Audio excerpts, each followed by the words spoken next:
आज का वीडियो होने वाला है काफ़ी सीरियस और रेलेवेंट टॉपिक पे, that how to be ready for recession. मैं कहीं भी इंडिकेट नहीं कर रहा हूँ कि रिसेशन आने वाला है, लेकिन अगर जो इस चैनल को अगर आप थोड़े भी टाइम से देख रहे हो तो आपको पता होगा कि पिछले कुछ महीनों में जो मैंने वीडियो बनाई थी मैंने वहाँ भी रेफर किया था that people are talking about GDP नीचे जा रही है, recession, depression and this obsession with attrition, inflation और पता नहीं क्या क्या चीज़ें हो रही हैं इन दिस नेशन कि लोग बहुत ही अलर्ट हो गए थे। लोगों ने इन्वेस्टमेंट्स रोक दिए, SIPs रोक दी, मार्केट काफी करेक्ट भी हुए हैं। यूक्रेन रशिया वॉर, पिछले साल तो काफी ज्यादा एक्टिविटीज हो गई माशाल्लाह। बिग बॉस देखने की जरूरत नहीं है, काफी एंटरटेनमेंट मार्केट में चल रहा था। लेकिन अगेन IMF के चीफ ने बोला है रिसेशन के लिए, और GDP के नंबर्स जो बाकी कंट्रीज के प्रोजेक्ट किए गए हैं they are not looking really good. I would say they don't even seem decent to me. हाँ, इंडिया के जो प्रोजेक्शंस है that are good, but of course at the end of the day वो सिर्फ projections होते हैं, ठीक है। ऐसे नहीं है कि आप उनको फोड़ के आगे बढ़ जाओगे और अच्छी GDP ग्रोथ हो जाएगी, ठीक है। तो all in all the picture is that of course recession का जो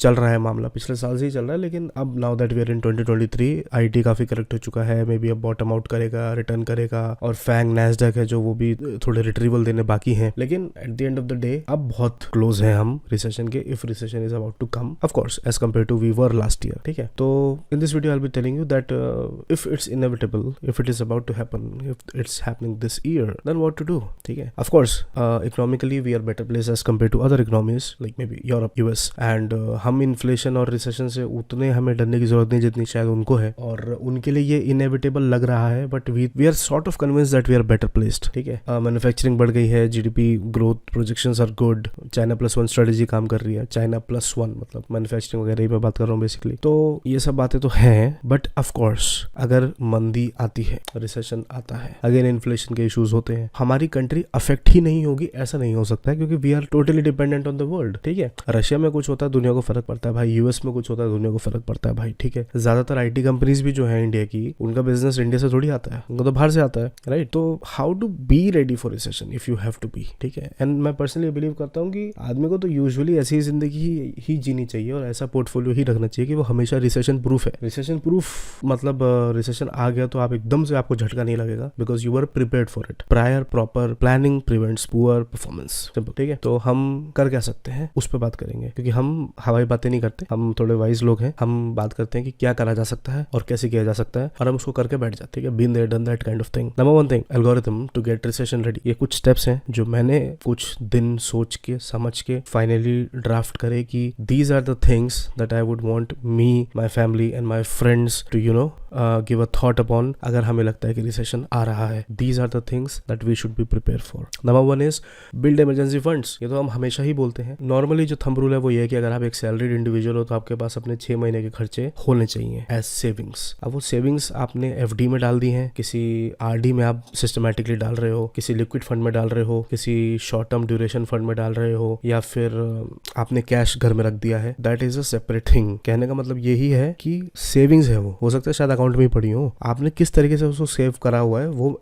एसेट क्लास या फिर वो मेथड मैटर नहीं करता। आपके पास वो अमाउंट है, दैट इज व्हाट मैटर्स। उस पैसे का आपके पास ऐसा नहीं होना चाहिए कि किसी इक्विटी में इन्वेस्टमेंट है, या फिर उस पैसे से आप अभी अगले महीने कुछ खरीदने वाले हो उन सारे पैसों से, और फिर आपका इमरजेंसी फंड उड़ जाएगा, ठीक है। ये कोई गोल बेस्ड सेविंग नहीं है, this is emergency fund. Emergency fund is the number 1 thing you will tap into अगर आपका इनकम सोर्स खत्म हो जाता है तो, ठीक है। इसलिए एक्सपेंसेस के बेस पे इमरजेंसी फंड होता है। अगर आपकी और मेरी सैलरी सेम है लेकिन आपके खर्चे ज्यादा हैं तो आइडियली आपका इमरजेंसी फंड मुझसे ज्यादा होना चाहिए। That is what I am basically saying, ठीक है। तो बिल्ड इमरजेंसी फंड। मैं कहूंगा अगर रिसेशन के टाइम का डिस्कशन हो रहा है तो यूजुअली जो इमरजेंसी फंड होता है, डिपेंडिंग अपॉन आप किस तरीके के आपका इनकम सोर्स है, कितने आपके इनकम के स्ट्रीम्स हैं, depending on that, end of course आप कितने खर्चे करते हो या कितनी सेविंग करते हो, डिपेंडिंग ऑन दैट ऑल्सो। मतलब अपने इनफ्लोज और आउटफ्लोज को समझे, अपने खर्चे को समझे, एंड बेस्ड ऑन दैट अपना इमरजेंसी फंड बनाएं। बहुत अच्छा इमरजेंसी फंड ये हो सकता है कि आपके पास आई डोंट नो 6 से 12 महीने की सैलरी ही पड़ी है, ठीक है। तो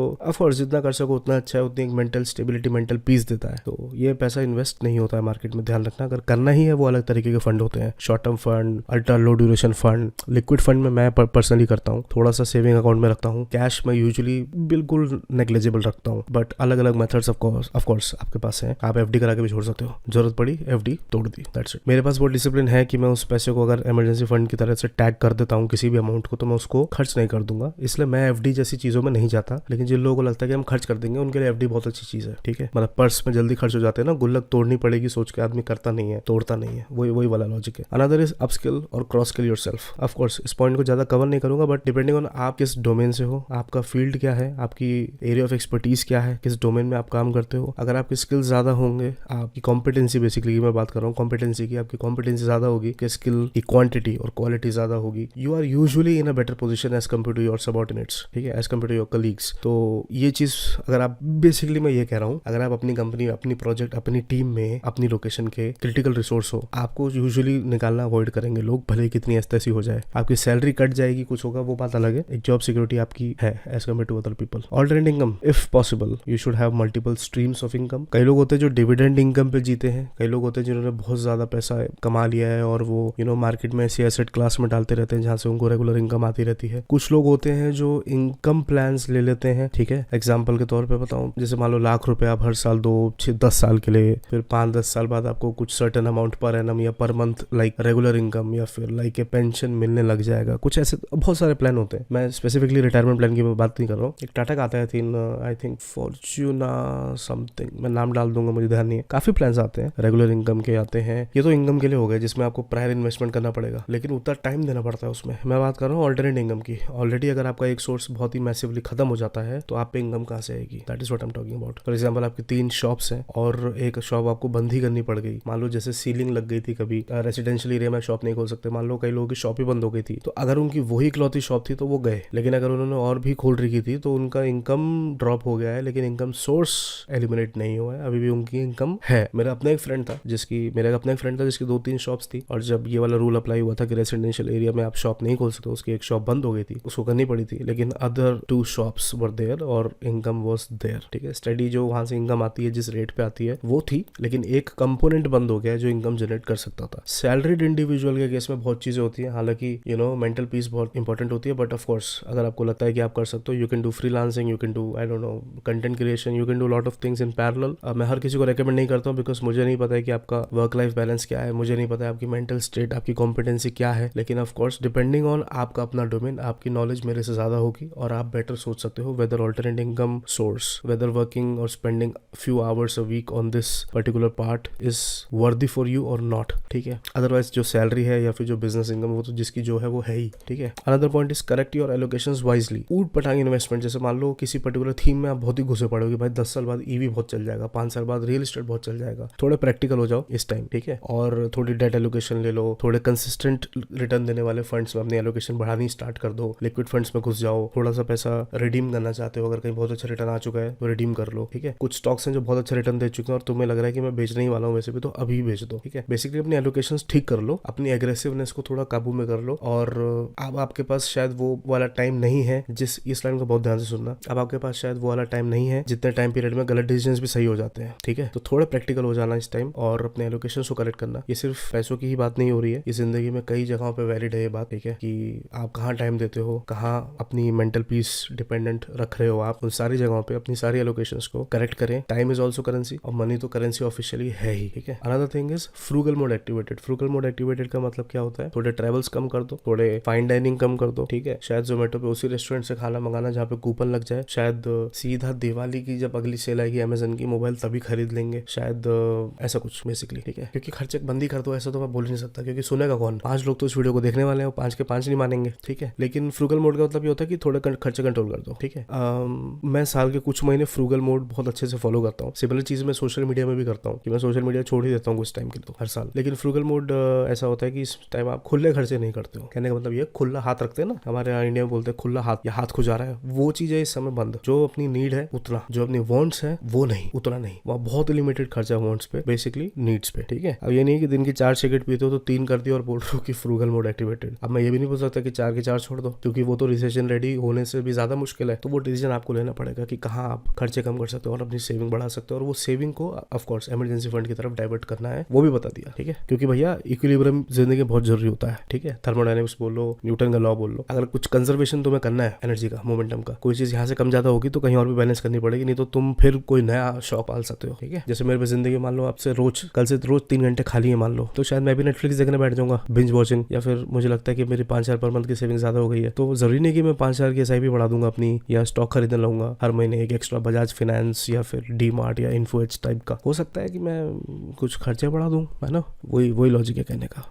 फोरक्लोजर ऑफ लोन्स, थैंकफुली मेरा एक डिजिटल लोन था, वो इसी मंथ लास्ट उसकी EMI गई है, वो कंप्लीट हो गया है। तो फोरक्लोजर ऑफ लोन का मतलब ये होता है कि अगर आपके पास ऑलरेडी काफ़ी लमसम है, ठीक है, मेरी वो एज नहीं है यूजुअली जैसे कि मेरे पे आइडली हम लोगों पे इतना लमसम नहीं होता है, बट अगर कोई मिड 50s में है या फिर रिटायर हो गया है, ऐसा कुछ PPF का पैसा आ गया है, EPF का पैसा आ गया है, या फिर एक लमसम अमाउंट मिल गया आपको कंपनी से, ऑर्गेनाइजेशन से, डिपेंडिंग ऑन आप कहाँ काम करते हो, किस तरीके के एम्प्लॉय हो, प्राइवेट हो, सेल्फ एम्प्लॉयड हो, गवर्नमेंट एम्प्लॉय हो, डिपेंडिंग ऑन दैट। अगर आपको लगता है कि लमसम अमाउंट आपके पास है या फिर कोई पॉलिसी वॉलिसी मैच्योर हो गई है 10 साल पहले ली थी, ऐसा कुछ, तो एक अच्छा ऑप्शन ये हो सकता है, इंडियन कल्चर, इंडियन मेंटालिटी के हिसाब से ये बैठता भी है कि डेट क्लियर कर दो, डेट फ्री हो जाओ, ठीक है, कर्जा वर्जा मुक्त खत्म जयराम जी की, ठीक है। कोई होम लोन चल रहा है, कोई डिजिटल लोन चल रहा है, कोई बाइक लोन चल रहा है, कोई पर्सनल लोन चल रहा है, कोई चाइल्ड एजुकेशन लोन, ठीक है। ऐसे मैंने किसी वीडियो में पहले बोल दिया था चाइल्ड मैरिज के लिए सेविंग करो, फिर मैंने डिस्क्रिप्शन में बाद में क्लियर करा कि चाइल्ड मैरिज मतलब क्या बोलते हैं उसको, बाल विवाह नहीं कह रहा हूँ, मतलब चाइल्ड की जो इन फ्यूचर मैरिज होगी उसके लिए लोग सेविंग्स करते हैं, गोल्ड वगैरह लेती है ना इंडियन फैमिली, ये सोच के कि बच्चे की शादी में काम आएगा, हाँ वो मीनिंग था। तो सिमिलरली अभी मैं क्लियर कर दिया जो मैंने बोला था, फोरक्लोजर ऑफ लोन्स, ठीक है। चाइल्ड लोन नहीं, लेकिन चाइल्ड एजुकेशन वगैरह के लिए लोन जो है वो क्लियर कर देना। कोई इंटरेस्ट फ्री लोन है, ऐसा है जो ज्यादा हेक्टिक नहीं है, जैसे मान लो बजाज फिनसर्व से तुमने किसी चीज की EMI करा दी और तुमने एक होम लोन भी ले रखा है और तुमने एक पर्सनल लोन भी ले रखा है, ठीक है, बहुत ध्यान से सुनना जो बता रहा हूँ। तो मुझे पता है बजाज फिनसर्व से मैंने नो कॉस्ट EMI लगा रखी है, बेसिकली उसको खत्म करके मैं ऐसे कुछ उखाड़ नहीं लूंगा एज सच, ठीक है। नेट मेरी सेविंग्स कुछ नहीं हो रही है। होम लोन में क्या है कि थोड़ा आपको ITR में बेनिफिट मिल जाता है, उसका इंटरेस्ट रेट इतना नहीं होता, वो भी ठीक है। लेकिन अगर मैंने कोई पर्सनल लोन ले रखा है उसका इंटरेस्ट भी ज्यादा है ना, तो बेटर है मैं पर्सनल लोन क्लियर करूँ। तो मैंने प्रायोरिटाइजेशन भी बता दिया आपको सॉर्ट ऑफ, कि आप ये देख लेना अच्छा लोन कौन सा है, बुरा लोन कौन सा है। जैसे ELSS फंड में क्या होता है कि टैक्स सेविंग हो जाती है, तो कई लोग कहते हैं कि यार इसमें रिटर्न इतने तो नहीं आ रहे, इतने ज्यादा नहीं आ रहे जितने बाकी फंड्स में आ सकते हैं। अरे ELSS का बेनिफिट तुम ऐसे मत देखो कि उसका साल में कितना रिटर्न आ रहा है, तुम ये भी देखो कि कितना पैसा उसमें निवेश करने की वजह से तुम्हारा टैक्स फ्री भी हो गया फिर ITR में, है ना, तुमने ATC में डिडक्शन दिखा दिए। खैर मैं ज्यादा डेप्थ में नहीं जाऊंगा, तो ITR पे कभी मन किया तो कभी फुर्सत से बात करेंगे, ठीक है। लेकिन फिलहाल के लिए यही बोल रहा हूँ कि थोड़ा ये देखो कि बैड लोन्स तो नहीं बोलूंगा, लेकिन कंपैरेटिवली जो लोन ऐसा है ना जो आपसे निकलवा ज्यादा रहा है पैसे, उसको क्लियर ऑफ करना थोड़ा इंपॉर्टेंट है। उसमें भी फर्दर ये देखना पड़ता है कि ज्यादा प्रीपेमेंट करने से मतलब कितनी EMI आप एक बारी में ज्यादा दे सकते हो, या फिर कुछ उसके चार्जेस तो नहीं है फोरक्लोजर के, ये सब तो वो सब चीजें आप देख लेना। कई बार वेव ऑफ भी हो जाती है कई चीजें, वो भी देख लेना, ठीक है। काफी यंग लोग हैं मेरी ऑडियंस, तो मेरे को उतनी एक्सपेक्टेशन नहीं है कि तुम्हारे लोन वोन चल रहे होंगे, लेकिन बता दिया, पता था तो बता दिया, ठीक है।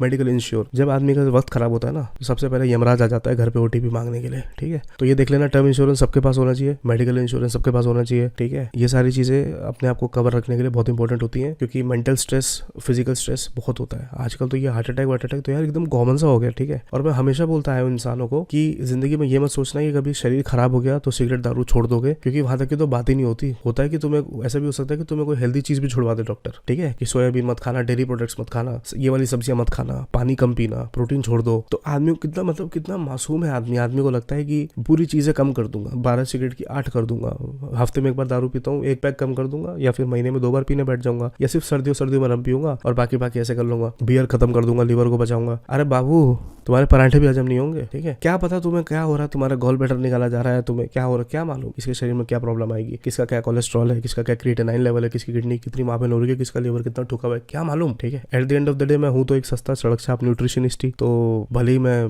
फाइनेंस की बात कर रहा हूँ, मैं यहाँ भी वो एग्जांपल ले ही आया, but at the end of the day you must be medical insured. कई लोगों की कंपनीज देती हैं, प्राइवेट कंपनीज होती हैं तो उनके टाई अप्स होते हैं, वो देते हैं, लेकिन एक लॉजिकल अप्रोच से चलोगे तो ये भी माना जाता है कि कंपनी के अलावा भी आप पे इंश्योरेंस होना चाहिए, क्योंकि जब तुम एम्प्लॉयर बदलोगे या कभी तुमने कंपनी छोड़ दी तो बीच में एक ऐसा पोर्शन हो सकता है जब आप अनइंश्योर्ड घूम रहे हो मार्केट में, है ना। अब आप कहोगे उतने पोर्शन में क्या ही हो जाता है, अरे भाई ये इन्वेस्टमेंट नहीं है, ये रिस्क मैनेजमेंट है। रिस्क मैनेजमेंट में तो 1 घंटा भी नहीं होना चाहिए ऐसा कि तुम अनइंश्योर्ड हो, समझ रहे हो। कहीं रात को मोमो लेने गए और सड़क पे समोसा बन गया तुम्हारा, तो वही वाली बात है कि बिल्कुल फिर रिस्क लेना ही नहीं है, रिस्क लेना ही नहीं है, ठीक है। Be insured and be rest assured. Buffer stock मैंने बचपन में पढ़ा था कभी इकोनॉमिक्स में। बफर स्टॉक क्या होता है, ग्रोसरीज हो गई, प्रोटीन आइटम हो गए।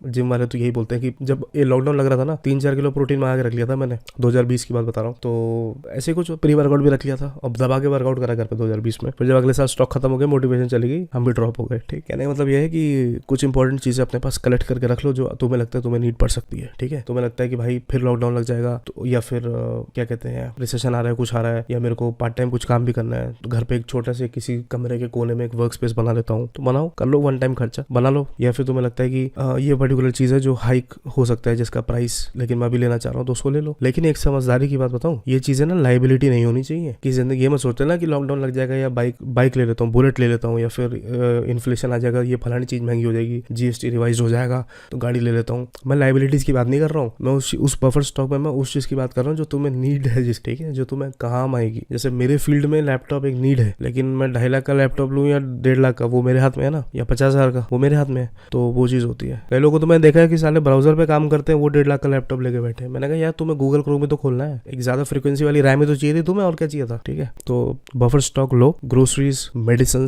बहुत लॉजिकल 2 आइटम है जो बफर स्टॉक में इंक्लूडेड होने चाहिए। ऑफ कोर्स पेरिशेबल गुड्स नहीं होने चाहिए, जो चीजें खराब हो जाए टाइम के साथ, जो चीजें ज्यादा वक्त आपके पास रह सकती हैं, आप उनको परचेस करें, ठीक है। ये 8 चीजें हैं जो मैंने लिखी। थैंक यू, ठीक है। और मुझे ऐसा लगता है कि ये 8 पॉइंट अगर आप इम्प्लीमेंट करके छोड़ दो तो बहुत अच्छा है। तो रिसेशन आए, जॉब चली जाए, इनकम सोर्स हाफ हो जाए, कभी मेडिकल रीजन से 3 महीने के लिए काम छोड़ना पड़ जाए, कभी एडमिट ही बंदा हो जाए या खत्म ही हो जाए, ये पॉइंट टाइमलेस है। और मैं चाहूंगा कि इन सब की नीड हमें कभी ना पड़े, लेकिन मैं चाहूंगा कि ये प्रिपरेशन हम सबकी रहे। एक बार समरी फिर से, इमरजेंसी फंड बनाओ, चाहे सेविंग्स में रखो, कैश में रखो, पापा को दे दो, गुल्लक में डाल दो, FD ले लो, गोल्ड मत ले लेना, ठीक है। FD कर लो, रिकरिंग डिपॉजिट कर लो, अगर फिक्स अमाउंट नहीं है तो RD वाडी कर लो, लिक्विड फंड में SIP कर लो, सेविंग अकाउंट में डाल के छोड़ दो, ठीक। Upskill, cross skill yourself. Of course professionally ये पॉइंट ज्यादा डिपेंडेंट है, इसलिए मैं इसमें उतने एग्जांपल नहीं दूंगा, लेकिन अपने डोमेन के हिसाब से आप फिट करा लेना। ऑल्टरनेट इनकम, ठीक है, एलोकेशंस को करेक्ट करो, जो बेचना है बेचो, जो चीज निकाल देनी है परमानेंटली लाइफ से उसको निकाल दो, ठीक है। इसको जितना ओपन एंडेड सोचोगे ना स्टेटमेंट को, उतनी ज्यादा लॉजिकल लगेगी। करेक्ट योर एलोकेशंस वाइजली, ठीक है। फ्रूगल मोड एक्टिवेट करो, थोड़े खर्चे कम करो, ट्रिप कम कर दो, लग्जरी डाइनिंग कम कर दो। एक बार गर्लफ्रेंड को डिनर पे कम ले जाओगे ना तो उतना पैसा लिक्विड फंड में डाल दोगे, वो भी 1 महीना का एक्सपेंस हो सकता है कई बार कुछ केसेस में, ठीक है। 70-80 हजार रुपए पर मंथ खर्चा करने वाला आदमी भी जरूरत पड़ने पे 4-5 हजार रुपए घर चला लेता है 1 महीना अपना, ठीक है। तो बहुत लॉजिकल है जो मैं बोल रहा हूँ। फोरक्लोजर ऑफ लोन्स, ये देख लेना कि क्या क्लोज करना है, ठीक है। मेडिकल इंश्योर रहना बहुत जरूरी है, हेल्थ इंश्योरेंस हो, टर्म इंश्योरेंस हो, जो भी होना है हो, ठीक है। कुछ कवरेज हो, अलग अलग तरीके के प्लान आते हैं। मुझे ऐसा लगता है कि health insurance is one of the most intricate things for a normal person, क्योंकि यही नहीं पता कि इसको कौन सा लेना है। तो अपनी रिसर्च करो अच्छे से, देखो कि तुम्हें कवरेज मिले, हॉस्पिटल्स मिले, कई लोग तो रूम की फैसिलिटी भी देते हैं, कोई कैप होती है, कुछ होता है, मतलब एक बजाज का फिनसर्व का एक मेडिकल कुछ हेल्थ EMI कार्ड भी आता है जो खर्चों को नो कॉस्ट EMI में स्प्लिट कर देता है, यू नो। काफी चीजें हैं, आप देखो आपको क्या मतलब लॉजिकल है। डेफिनेटली अगर तुम्हारे घर में किसी को ऐसे फॉर श्योर कोई अच्छी खासी डिजीज है तो ये तो चाहिए ही चाहिए तुमको, ठीक है। डिपेंडेंट्स भी होने चाहिए इसमें, और नॉमिनीज भी होने चाहिए। हर नॉमिनी तो इनफैक्ट हर चीज में होना चाहिए दुनिया की जो भी तुम ले रहे हो, ठीक है। बफर स्टॉक रखो अपने पास and be wise, stay cool, picture. Bye. आएगा नहीं आएगा रिसेशन देखेंगे, चलो आएगा तो वीडियो जरूर बनाऊंगा, ठीक है।